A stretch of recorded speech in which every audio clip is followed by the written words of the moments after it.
Hi, and welcome to another episode of All Things Considered.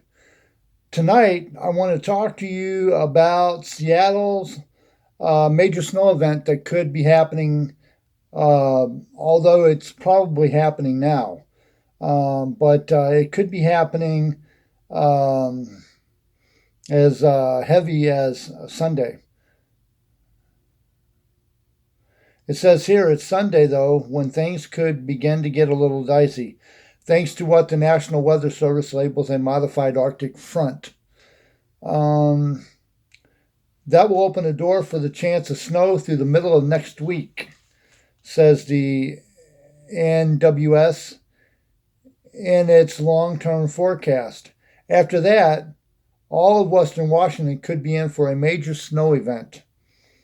Next Wednesday and Thursday, according to University of Washington professor of atmospheric science Cliff Massachusetts.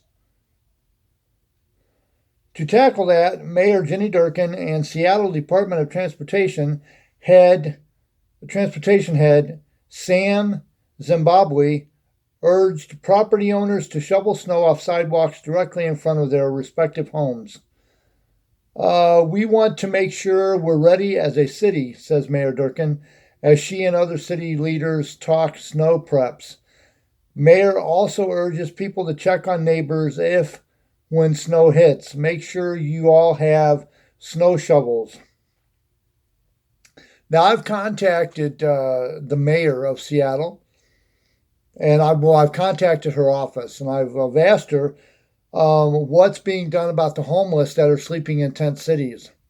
Because remember last year, around February, see, when we think of winter around December, middle of December, and then January. But a lot of times, winter doesn't hit until like around February. It could be mild up until the end of January. It says here that's actually something required by law, a point Durkan and Zimbabwe emphasized numerous times during Thursday's press conference. Now, this is a couple days old, so you probably already know about this. I'm just doing a recap. For those that didn't hear or that didn't know exactly what was going to be done, this can be done. Clearing the sidewalks is just not the law. It's the right thing to do, said Durkan. Property owners will be issued a notification if their sidewalks need to be cleared. If that's not heeded, residential property owners will be fined $50. Non-residential properties are fined $250 for the first violation, $500 for the second, and $1,000 for the third. Beyond that, Zimbabwe noted that plans for snow plows haven't been drastically altered since Seattle's February 2019 snowstorms. We haven't radically changed the level of plowing that we're going to be doing, he noted. The plowing operations and our ability to deploy our crews are largely pretty successful. They were pretty successful in 2019. Well, the thing is with Seattle, see, this is the thing. Y'all are used to getting your snow coming, say this is Hawaii out here, and this is Seattle over here. Y'all used to getting your winters coming in from Hawaii. So it's a little warmer and a little milder and a little more slushy because it's not as cold, and it's not hot coming in. The air's not hot, but it's just cold enough for it to slush, but not warm enough for it to not slush. I mean, it's not cold enough for it to snow, really, snow hard. It's just warm enough to where it'll be slushy. It says here that Seattle employs 35 total snow plows. That largely prioritizes transit and emergency routes, freeways in the downtown area. For those waiting on plows in lesser traveled arterial areas, Durkan asked for patience. We have almost 70 million square feet in the city of Seattle, and we have 35 snow plows at any given time, she outlined. Our plan is to focus on the things we need to plow to keep things moving. And under normal circumstances, those 35 plows would be perfect for Seattle's winters. Our plan is to focus on the things we need to plow to keep things moving, emergency lanes, bus routes. Don't expect that your neighborhood will be plowed immediately. Now, this is something that I think would really be great for the neighborhoods if y'all could learn how to take care of yourselves. And maybe you could build a city. Like if you bought a snow plow and put it on your truck and you plowed down the streets, or you scooped your area. You got a scoop, like one of those bobcats or something, and with a scoop on it, and you were able to scoop that into the back of a pickup truck and then dump it out later somewhere else. You could probably talk to the city and you could ask Mayor Durkan if that's something. You know what? I'm going to bring that up when I talk to her this week, because I do actually have a meeting with her in this coming week. So I'm going to bring that up and ask her if it's possible that in the future, it may not get implemented this year, but in the near future, like say this upcoming of 2020, winter of 2020, going into 2021, I'm going to ask her if there's any way that she can get people that have snow plows to plow, have record that they've plowed, a video of them plowing, or photos of them plowing their neighborhood, and they could build a city. Like the city would agree to pay so much an hour for you to do that. Yeah, I'll bring that up to Mayor Durkan and a couple of the city council members that I know. That could really relieve a lot of the stress in the neighborhoods. Of course, you can't get the areas where they're parking on the street, because there's probably a lot of on-street parking. You can't get the street parking, but it's very possible that you could plow down the center, which would make it a whole lot easier to for cars to get out. Yeah, or you could scoop the snow off the walks, and you could build a city.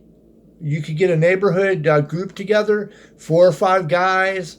You could start scooping, get you some snow shovels. You could start scooping the snow and breaking the ice off the sidewalks, and if there is any in the snowy times, and you could build a city for the amount of hours, and they'd pay you in a check.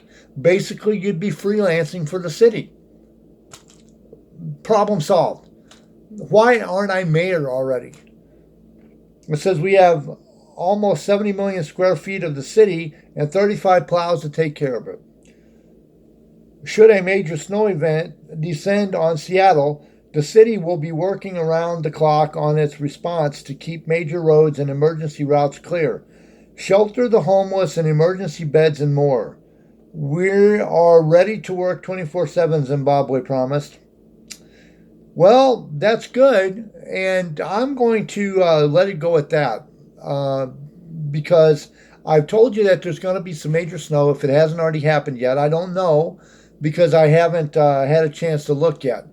But as far as the snow plowing goes, let me know what you think about that. Should people get together in their neighborhood and work out a plan to where they could do the snow shoveling on their particular streets? Like go up like 2 or 3 blocks at a time. You got some people doing this block and that block. Then you got this people doing that block and the block after. And yeah, you're taking care of your own neighborhood and you build a city. You're freelancing. You find out first that the city will go along with it, and that the city says, yes, we will pay you. You document your hours that you've worked, the amount of time that you spent shoveling the snow. You show proof of that, because you can't just say you've done it. You have to show proof until you get recognized by the city as somebody that does what they say they're going to do. And you could be a freelancer for the city.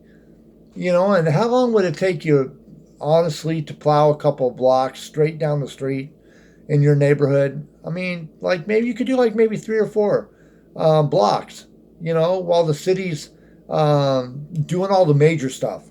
All the major cities, all the major streets, downtown, the highways and things, they're keeping all that together. They only got 35 plows.